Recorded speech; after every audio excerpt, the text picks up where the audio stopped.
Let's cook सिमरायो। हजुरहरूको कसको फेभरेट हो कमेन्ट गर्नुहोस् होला। सिमरायो एकदम फ्रेस अहिले के लिएर आएको। Hello beautiful people. र आज म चाहिँ बिहानै यहाँनिर जङ्गलमा सिमरायो खोज्न आएको छु हो। जङ्गल भन्दा पनि घरकै छेउमा अलैँचीबारीमा एकदम सफा ठाउँमा छ हो। तपाईँहरूको कसको फेभरेट हो सिमरायो तपाईँहरू?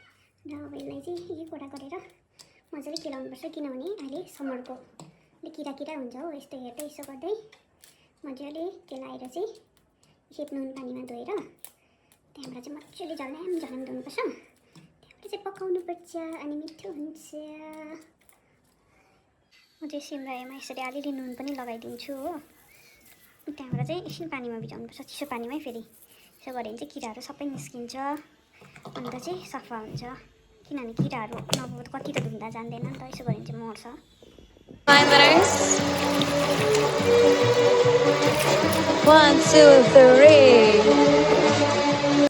फर्स्टमा लगाउँ हामी तेल।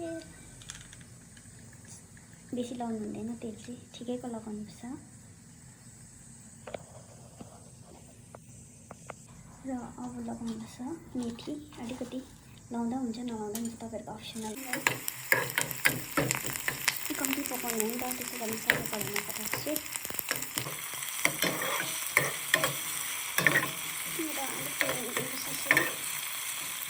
र अब चाहिँ सिमरायो लगाउने बेला।